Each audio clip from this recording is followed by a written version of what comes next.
Hello everybody, welcome back to the channel. This is Sci-Fi Sunday on this channel where we talk about all things sci-fi and fantasy. And today we have to talk about a sci-fi movie that may not ever see the light of day. We're talking about the Toxic Avenger remake and what exactly went wrong. So let's jump right into it. Okay, so a little while back, there was all this news coming out that the Toxic Avenger was getting remade. The movie was shot. It actually did premiere at a few festivals, and even someone in our comment box had said that they saw it at some event. Now, why didn't this movie get a theatrical run then? That's the real question. If you don't know what the Toxic Avenger is, let's take a few seconds to explain.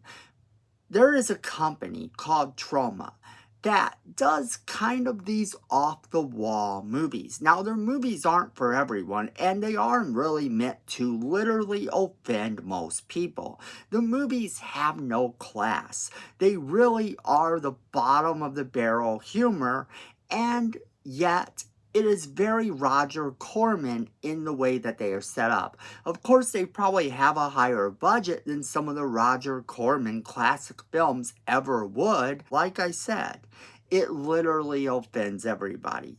But that's kind of the point of Troma, and that's kind of what it does. Now, a lot of big names have gotten their start in Troma. In fact, James Gunn himself, who is now in charge of our Superman film, is one of the people who got his start working on Troma. But what is Troma really known for? Troma is actually known for one movie in particular, and that is the Toxic Avenger. You can't go very far without seeing the Toxic Avenger if you go into the Troma rabbit hole. In fact, here's the thing. It became the most popular Troma movie ever, garnering a lot of fans outside of Troma. And then why wouldn't it get remade? Well, they've been trying to come up with a way to remake this movie for years. Enter the current film that was supposed to come out, and their star, Peter Dinklage. Now, Peter Dinklage is nowhere near the size of the original guy who played Toxic Avenger, and yet he is supposed to be playing the lead role of Toxic Avenger. This actually caused a lot of people to wonder if this film should happen. And then Elijah Wood was in the film, and then you also had, apparently, Kevin Bacon. Now, with all of this star power, the film should have been done and it should have come out. This should have been one of Troma's crowning achievements, but what exactly happened? Well, what happened is that the film never officially came out. The film just kind of disappeared. And we didn't hear anything else about it. People claim to have seen it at events.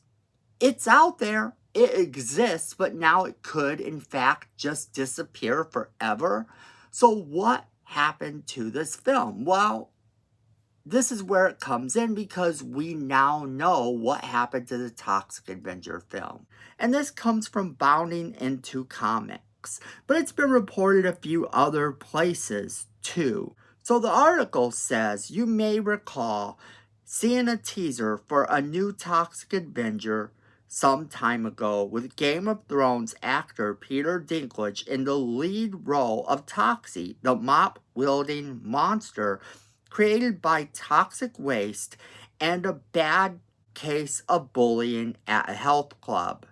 You were not dreaming. The teaser images were released last fall and a screening took place at Fantastic Fest. After that, however, it's been nothing. Radio silence. And for good reason. According to a report by World Real, the remake lives up to its name and is being called unreleasable due to an inability to find a game distributor despite some positive reviews. But the critical reception is below expectations according to one producer who said it's too out there for theaters. If it had great reviews, then maybe the forecast would be a little rosier, but there isn't much potential. Honestly, I would be surprised if we see it on Tubi in a few years from now, they said to WOR. The Toxic Avenger might get dropped off at one streaming service or another, or on video on demand, if it is ever released at all. Skeptical filmmaker and producer Adam Manzik expressed his feelings on Twitter, now known as X, confirming that the film is not safe enough to market, and thus the trepidation of most distributors. Manzik worries that it could become lost media. This is factual. This is what I work in the movie product licensing, were officially told as well regarding it, he said. It's odd that a horror film would be spurned far most likely its content in this day and age, especially when the cast includes Elijah Wood and Kevin Bacon. However, Peter Dinklage's reputation has wavered enough to have some effect. The Toxic Avenger remake is the sophomore effort of director Macon Blair. This movie should be okay to be released. This movie didn't need some high budget. It didn't need something to be sort of mainstream. This movie only needed to be what it was, and that was a Troma movie. The fans were always going to go and see this movie. If you were a fan of Troma, you were already involved. You were already hyped to see this movie. However, I find it weird that this movie isn't going to get distributed. I actually tend to disagree here. I think that we will see it on demand. I think that we will see it come eventually to some streaming service, or even run on Tubi as a Tubi original. Any place that they can drop this film, I actually see them doing it, because this is the type of film that really does cater to that certain audience. And it is sort of this low budget bad movie. So even if you give it a higher budget, is it going to hurt this film? Honestly, I agree with them also when they're talking about Peter Dinklage's reputation. Peter Dinklage has not had the best reputation lately with the whole Snow White fiasco. If you don't know about the Snow White fiasco, he made a big deal about them casting dwarfs in Snow White, saying it's been so many years and haven't we actually grown out of this? Haven't we actually made it so that we don't need to do this anymore? Haven't I contributed enough that we don't have to go down this road anymore, this stereotypical road? And he got backlash because there are a lot of little people, actors, who really do love those roles because they know they're never going to play James Bond. They're never going to play someone that, that is meant for a larger person. So these are their roles that they can get, that they know they can shine at, and they can garner a fan base, and they can actually make a living.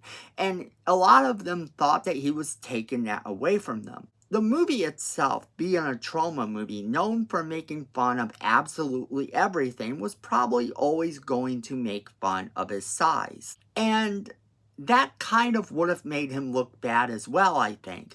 I don't know what this movie would have entailed. I never personally got to see it, and I think that is a real loss, because I ultimately am one of those people who remember the Troma films from my childhood.